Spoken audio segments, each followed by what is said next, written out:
Joining us now, the quarterback of the Kansas Jayhawks, top 25, number 22 ranked Kansas Jayhawks, joining us here in the zone, Jalon Daniels. Jalon, what's up, man? How are you, sir? I'm doing good. How about yourself? I am doing fine. If I said how you feeling, what number of times has somebody asked you how you feeling over the last year? Would that be like in the thousands? Was it be like seven figures maybe of how many times you've been asked how you feeling over the last year? It definitely could be higher than the number that you just named that by itself. I can't put a number on it at all, but it's definitely been a lot of times I've been asked that. But when you're getting asked that, you have to realize that they're coming from a good spot. They're actually caring about your well-being. They want you to be able to be out there as much as you want to be out there. So when you're asked that question, you try to answer it as truthfully as possible, but you also let them know that you're doing everything that you can to be able to get back out there. I was going to say, does it take a little while to get the mindset of like, okay, it's coming from a good place, rather than, again, I'm doing fine, guys, I'm doing fine,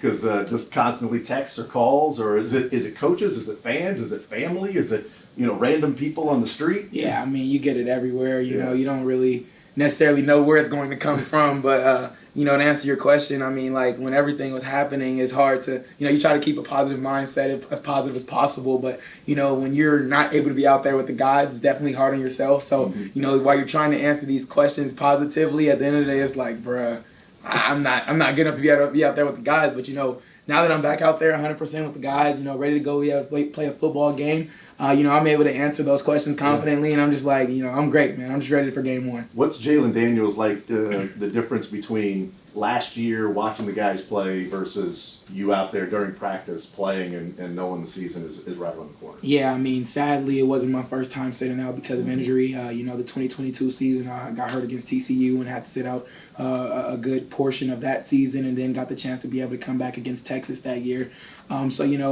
At the end of the day, being a captain and a leader on the team, you have to be able to, stay as positive as possible, especially when you're inside these walls, because, there's a lot of guys that are looking at you, and as much as you don't realize, how much your facial expression or how you go about stuff every single day can affect the team, that's what it is. That's the job that I have, and, being able to come in with that positive mindset, even though I have things going on internally, I try to be able to stay as positive as possible. Do you learn that over time? Does somebody pass that down to you? You got to campus, I think you were, 12? When you walked on campus for the first time, Doogie Howser over here. You're not far off. 17 years old when you got to campus. That's crazy, man. Is that somebody in the program that passes that along, of like, man, facial expressions, how you interact, the tone of voice? If you're in a good mood, that can then, make somebody else feel like they're in a good mood. If you're in a bad mood, okay, well, why is Jalon? Okay, are we struck? What's the deal here? Yeah. Is that something you learn? Is it coaches? How do you develop that over the 17 years you've been here? I definitely feel like that 17 years since I've been here. Hey, I caught that one. I caught that one.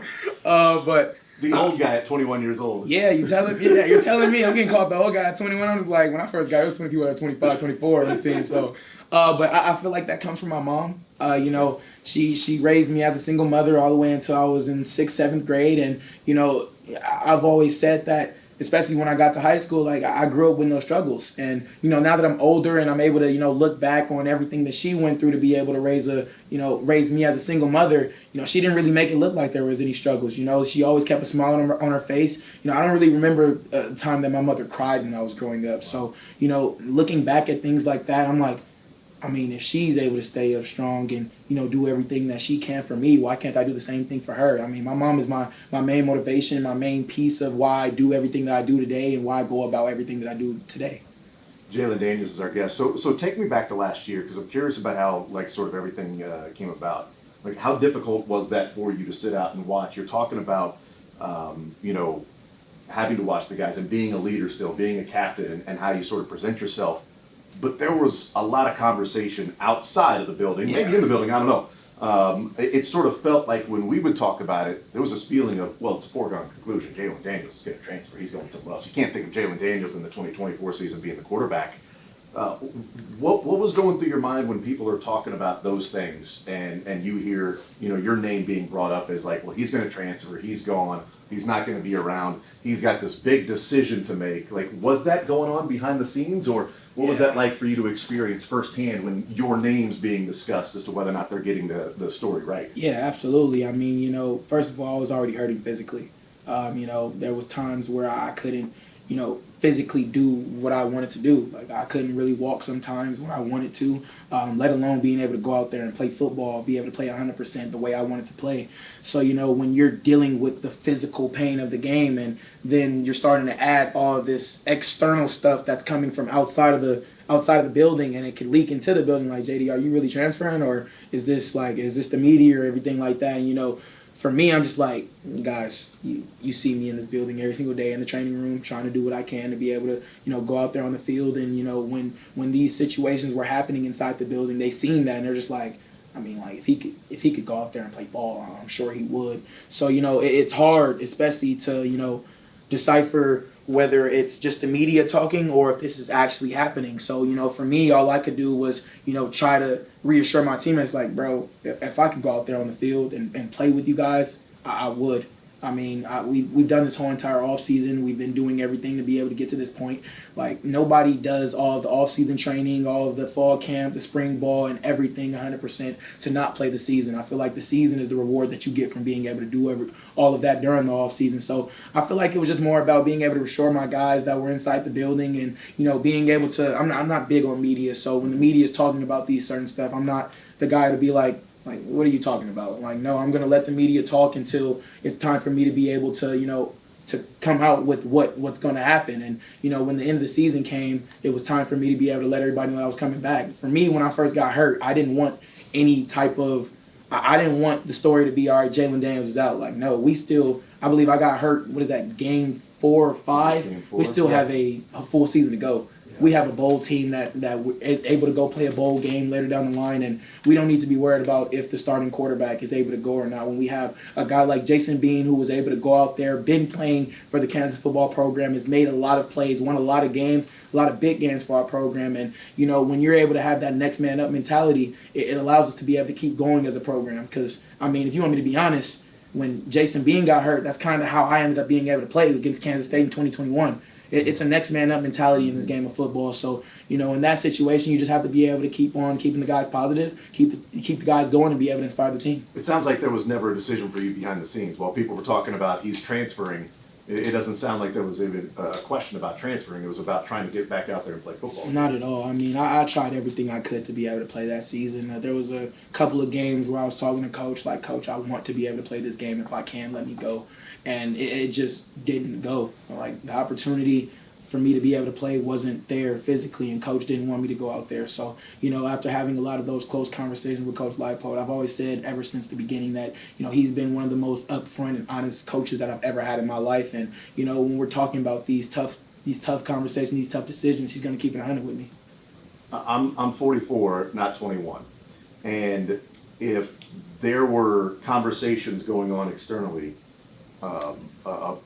about somebody that feels like there's definitely a way that I'm feeling, or something that I'm going to be doing, or a decision I'm making that is completely false. Yeah. I'm not sure I could just ignore it. Yeah. And not go publicly and say this is wrong.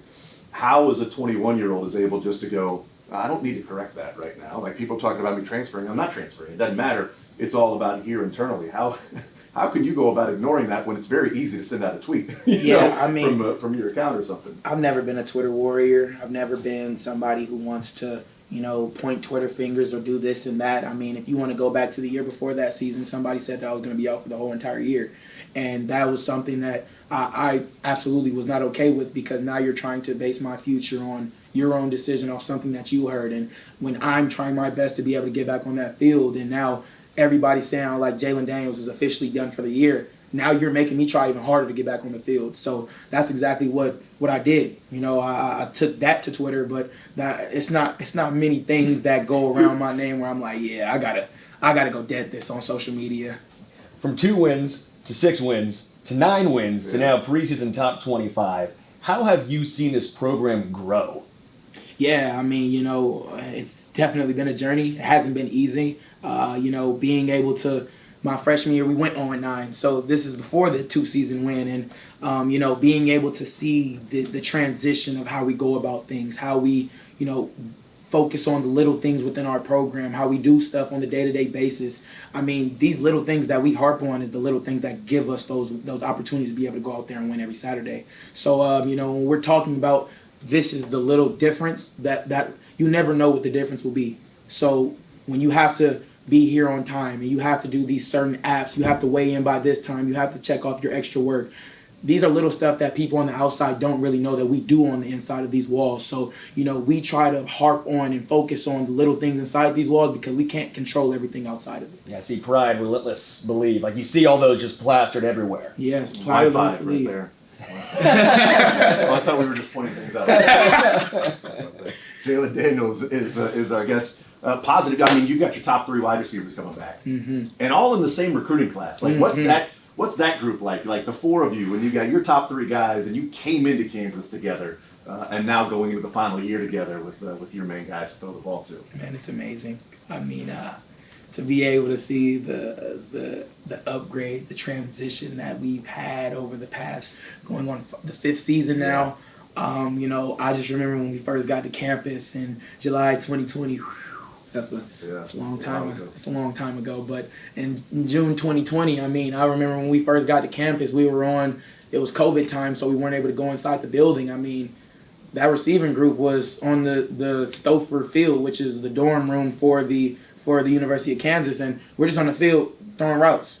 Even before we were able to get out there and go practice with the whole entire team. I mean, this is something that we've been working for. I mean, we've had the goal of being able to help transition and help turn around the program, and the fact that we could say that we were the team. Like, sadly, we were the team that went 0-9, but we were the team that went 2-10, the team that went 6-7, and the team that went 9-4. So we've been able to make jumps and steps every single year. So we're hoping to be able to make another jump this year. There's an appreciation to it, though. Absolutely. Because you've been at that 0-9 spot, and now you're number 22 in America, whereas some freshmen coming in, they're coming in to number 22 in America. Yeah. They're not coming into number 22 in America from 0-9 to 2 wins to 9 wins and experiencing the daily practices, the off-season training to get to this point. Yeah, I mean, when the freshmen come in, they realize the little stuff that we do. I mean, because the little stuff that we do from 2021 is totally different from what we do in 2024, which allows us to be able to elevate every single year. I mean, we've implemented more and more every single year, which allows us to be able to, I feel like go out on the field on Saturdays and show that we can be a better team than we were the year before. Jalon Daniels is our guest. You said that Lance Leipold is one of the most honest coaches you've been around. What's that mean, honesty from a coach? How does that sort of manifest itself and present itself in a relationship between a coach and a player? It's not just the good; it's the bad as well. Like, if he feels like there's something that you need to work on, he will let you know. He's not going to sugarcoat anything, because at the end of the day, he wants you to be able to develop not just as an athlete but as a man after football. He knows that football will end at some point, and you're coming through the program, which means that he has the opportunity to be able to put his hand on your shoulder and be able to help you develop as a man. So, being able to see him help guys be able to transition into their lives after football has been amazing, because, he's helping us grow. He's not just helping us as a football coach. He's somebody where if we need somebody to vouch for us to be able to get a job after football, he'll be the guy to be able to do that. So when we're talking about being honest as a coach, it means a lot to me, because it's something that, it's not in every program. It's not something that every coach every player gets to have. So when we're talking about honesty, you got to love that in a head coach. Visiting with Jalon Daniels, Andy Kotelnicki takes another job. What's it been like, the relationship with Jeff Grimes? Coach Grimes is a very personable coach. I mean, he's one of the guys who's hit me up asking how I feel as well. He's got a higher number than me asking you how you feel. No, I wouldn't say a higher number than you, but okay. Coach Grimes is definitely a coach where he doesn't just care about football as well. He comes in, when he came in, he wasn't just like, so what concepts do you like? What do you like to run? When we're talking about plays, what do you do in this situation? Like, no, the first 3-4 months it was, so how are you? Where are you from? What is your main motivation? How is your family? How are your people back home? Like, when you're asking conversations like that and you get to know me as a player as a man before a player, it allows me to be able to have trust in you. When you're growing that trust, now I'm 100% wanting to go out on the field. Every single play that you call is the best play ever.